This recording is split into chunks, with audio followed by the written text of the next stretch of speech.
Oi, eu sou a Emily e nesse vídeo eu quero conversar um pouquinho com você a respeito do agrupamento hierárquico. O agrupamento hierárquico ou clustering hierárquico é um método de aprendizado não supervisionado para clusterizar pontos de dados. Eu gravei um vídeo aqui para o canal, gente, falando sobre a questão do aprendizado de máquina supervisionado e o não supervisionado. Se você ainda não viu, tá aqui em cima no card. Ou seja, ele vai organizar os dados de acordo com uma hierarquia. O algoritmo vai construir esse agrupamento medindo a diferença entre os diferentes tipos de dados. Ele vai criar uma representação visual ou estrutural que vai mostrar como os diferentes grupos de dados se relacionam entre si. E o objetivo, gente, é organizar os dados de acordo com que os dados dentro de cada cluster, ele vai ser mais semelhante com os outros que estão dentro desse cluster do que os outros dados que estão em outros clusters. Então aqui tem a representação dessa clusterização na forma de um dendrograma. Daqui a pouquinho eu vou explicar o que vem a ser isso. Existem alguns tipos de clusterização, mas os mais comuns são o aglomerativo e o divisivo. No agrupamento hierárquico aglomerativo, cada ponto de dados inicialmente é tratado como um cluster individual e o algoritmo vai mesclar iterativamente os clusters mais próximos uns aos outros até que todos os pontos de dados estejam em um único cluster ou em um número desejado de clusters, porque tem como a gente configurar isso também. Já no agrupamento hierárquico divisivo, ele vai começar com todos os dados em um único cluster e vai dividir em clusters menores até que cada ponto de dados esteja em seu próprio cluster. E eu trouxe, gente, aqui algumas etapas básicas de como o agrupamento hierárquico ele vai funcionar. No início, gente, cada ponto de dados ele é considerado como um cluster individual. Aqui ele vai diferir um pouquinho na questão dele ser um aglomerativo, um divisivo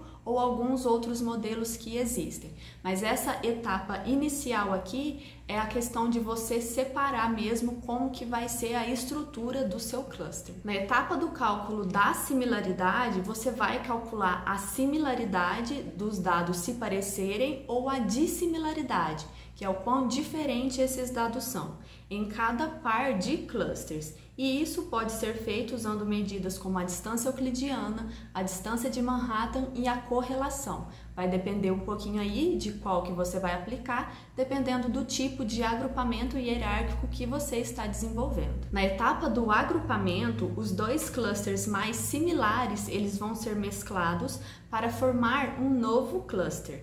E esse processo é repetido até que todos os pontos de dados estejam agrupados em um único cluster, ou na quantidade de número desejados de clusters que você colocar ali para ele fazer. Na etapa da construção da hierarquia, você vai realmente construir uma hierarquia para os seus clusters, à medida que eles são mesclados. E isso vai resultar em um dendrograma, que é uma representação visual em forma de árvore que ilustra as relações hierárquicas entre eles. A escolha do número de cluster, gente, eu não coloquei aqui como uma etapa porque ela é opcional, mas eu quero que você entenda como que ela vai funcionar. Dependendo do seu objetivo em específico, é possível você cortar o dendrograma em um ponto específico para obter um número desejado de clusters. E isso permite a formação de grupos mais refinados ou menos refinados. Vai depender aí um pouquinho da necessidade da sua aplicação. O agrupamento hierárquico vai exigir que a gente decida entre o método de distância e o método de ligação. A gente vai utilizar a distância euclidiana e o método de ligação de Ward, que ele tenta minimizar a variância entre os clusters. A distância euclidiana, gente, é uma medida de distância entre dois pontos no espaço n dimensional. E no contexto aqui do agrupamento hierárquico, essa distância ela é usada para calcular a dissimilaridade, o quão diferente eles são entre dois clusters ou pontos de dados. Então, quanto menor for essa distância euclidiana, maior é a similaridade entre os pontos ou entre os clusters. Já o método de ligação de word é uma abordagem para decidir como mesclar dois clusters com base em sua dissimilaridade. E esse método tenta minimizar a variância dentro dos clusters recém-formados quando eles são combinados. Em outras palavras, o objetivo é formar clusters que tenham uma variância mínima em relação aos seus centroides. Então, ao você mesclar dois clusters, esse método vai comparar a variância total dos dados antes e depois da mesclagem. E a mesclagem é realizada de forma a minimizar o aumento da variância. E ele é muito útil quando os dados têm diferentes variações nos diferentes clusters. Então vamos resumir toda essa etapa aqui. Ao você utilizar o método da distância euclidiana e de ligação de word em um algoritmo de agrupamento hierárquico, você está especificando como calcular a dissimilaridade entre os clusters com a distância euclidiana e decidir quais clusters mesclar para formar clusters maiores. No caso aqui, a ligação de word. E essas escolhas, elas vão influenciar diretamente na estrutura do dendrograma, que a gente viu no começo do vídeo. E nos clusters finais obtidos também no processo do agrupamento hierárquico. Então, essa personalização que a gente faz na escolha desses métodos permite a gente adaptar o método de agrupamento às características específicas dos nossos dados, do nosso dataset. Então, a gente conhece o nosso conjunto de dados, a gente sabe qual método de agrupamento vai se encaixar melhor. E aos objetivos analíticos mesmos que a gente tem na hora de analisar um conjunto de dados. E um dendrograma, gente, que eu disse que ia explicar a estrutura dele aqui, ele é uma representação gráfica de uma estrutura hierárquica resultante do processo de agrupamento mesmo, especialmente utilizado em técnicas como o agrupamento hierárquico. E ele mostra como os clusters, como os conjuntos ali de dados são mesclados uns aos outros ao longo do processo de agrupamento. Então, eu tenho o eixo vertical aqui, o eixo do Y, e esse eixo representa a medida de dissimilaridade ou distância entre os clusters.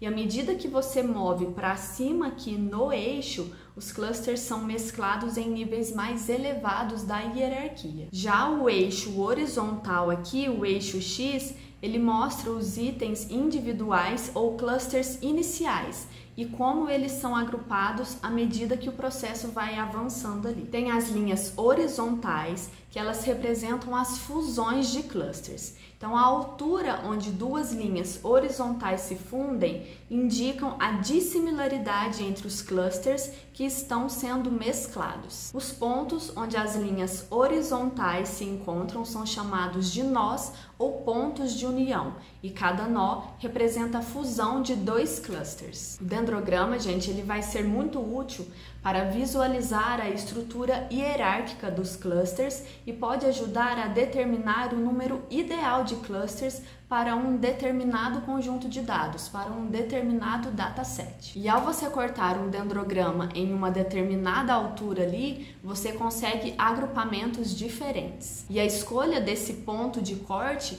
vai depender do objetivo da sua análise e da estrutura dos dados. Resumidamente, o dendrograma vai fornecer uma representação visual que ajuda na interpretação e compreensão dos agrupamentos hierárquicos resultantes de algoritmos como o agrupamento hierárquico aglomerativo, que vai ser o exemplo que eu vou trazer para você no próximo vídeo. Eu não vou deixar nesse vídeo aqui, senão vai ficar um vídeo muito extenso, então eu piquei a parte da teoria e a parte da implementação, a parte do código em Python. Então, no próximo vídeo a gente continua aqui com um agrupamento hierárquico. Bom, gente, é esse o conteúdo que eu quis trazer com esse vídeo. Eu espero que tenha ficado claro. Qualquer dúvida, comenta aqui embaixo para mim. Eu peço para você se inscrever no canal, deixar o seu gostei e sempre acompanhar os conteúdos aqui. Bons estudos para você, muito obrigada e até a próxima. Que ilustra, especificando. E essa personificação na escolha, personalização, né? Personificação.